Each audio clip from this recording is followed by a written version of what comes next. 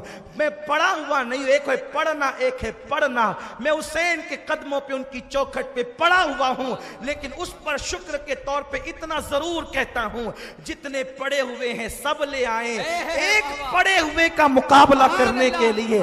انشاءاللہ دنیا دیکھ لے گی. یہ شکر کے طور پہ کہتا ہوں کہ کیا دبے جس پہ حمایت کا ہو پنجہ تیرا, شیر کو خطرے میں لاتا نہیں کتا تیرا. میرے پاس ایک سند ہے جسے حسینی نسبت کی سند کہتے ہیں, باقی اور میرے پاس کوئی چاہے سودا خرید لے, جسے نہ چاہے نہ خریدے, کوئی اور دکان دیکھ لے, اس لیے کہ ہم وہ سوداگر نہیں ہیں کہ نقلی مال بیچ کر کے شہر بدل دیا کرتے ہیں. ہم تو یہیں رہتے ہیں, یہی رہنا بھی ہے, اور انشاءاللہ آخری وقت مدینہ منورہ میں پھر انشاءاللہ تبارک و تعالی وہی آنکھیں بند ہونی ہے. لیکن اتنا ضرور کہتا ہوں جب تک موت نہیں آتی آپ کے درمیان رہنا ہے. آپ جو حوالہ چاہیں لے سکتے ہیں, کتاب کتاب دیکھ سکتے ہیں تو وہاں سے تازہ خون نکلنے لگا. مولا حسین نے جب یہ بات بتائی گئی تو کہا کہ یہ زمین ہی ایسی ہے. وہ تاریخ ماہ محرم کی دوسری تاریخ تھی. حر نے پوچھا حضور آپ گئے نہیں؟ کہا حر اب یہیں رہنا ہے، اس لیے کہ قضا و قدر کے کاتب کی طرف سے فیصلہ ہے. حسین اپنی منزل پر آ گیا ہے. ایک بات آپ کو بتاؤں، یہ بات کوئی ڈھکی چھپی نہیں ہے کہ وہ جانا چاہ رہے ہیں، نکلنا چاہ رہے ہیں، پھر آ رہے ہیں، ایسا نہیں، بلکہ ایک جنگ کے موقع پر حضرت مولائے کائنات شیر خدا نے جب اس زمین پہ قدم رکھا تو آپ رو پڑے. لوگوں نے کہا او بہادر مولا علی، تم تو ایک ہاتھ میں خیبر کا دروازہ اکھیڑتے ہو، جنگ کے موقع پہ رو رہے ہیں.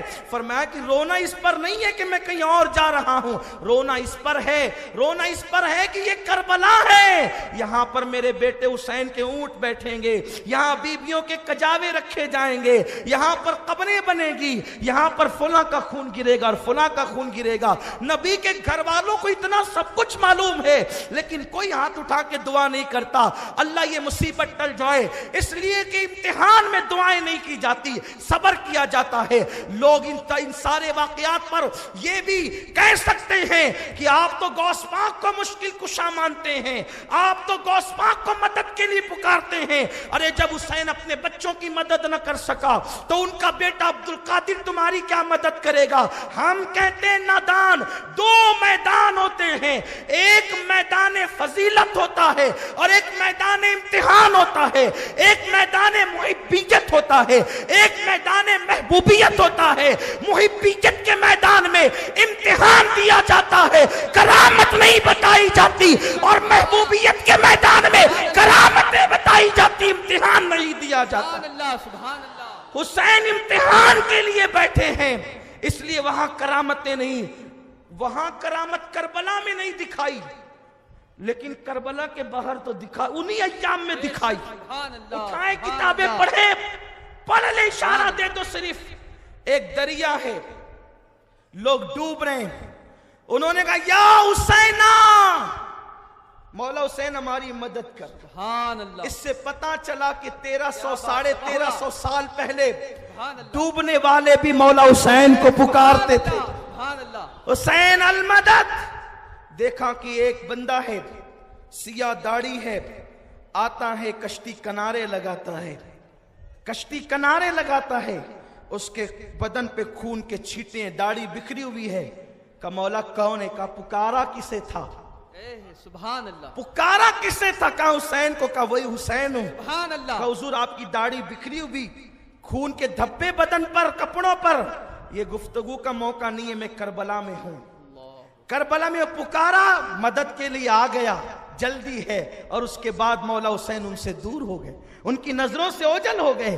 کرامتیں پھر مقام محبوبیت پہ بتائی جاتی ہے، حسین وہاں کرامتیں بتانے نہیں گئے. اور وہاں بھی کچھ کرامتوں کا ظہور ہوا ہے، ایسا نہیں کہ بالکل نہیں ہوا، لیکن یہ ایک الگ عنوان ہے. 2 محرم مولا حسین کربلا میں. اس کے بعد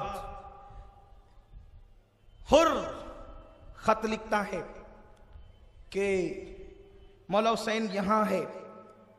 عبید اللہ ابن زیاد، سعد ابن ابی وقاص رضی اللہ تعالی عنہ کے بیٹے عمر بن سعد، عمر بن سعد کو کہتا ہے دیکھ تجھے حسین سے لڑنے جانا. اس نے کہا حسین سے؟ کہاں، میں نہیں جاؤں گا. نہیں جائے گا تو تجھے رے کی حکومت نہیں ملے گی. اس نے کہا پھر ٹھیک ہے جاؤں گا، لیکن اپنے بیٹوں سے مشورہ کرو. گھر گیا تو بیٹے اور بھانجے نے کہا مت لے رے کی حکومت، 2 دن کی حکومتیں، آل نبی کے ہاتھ خون سے اپنے ہاتھوں کو رنگین نہ کر. لیکن وہ نہیں مانا، نکل پڑا. لے کر کے آیا لشکر اور 500 لوگوں کو اس نے فرات کے کنارے پہ بٹھا دیا.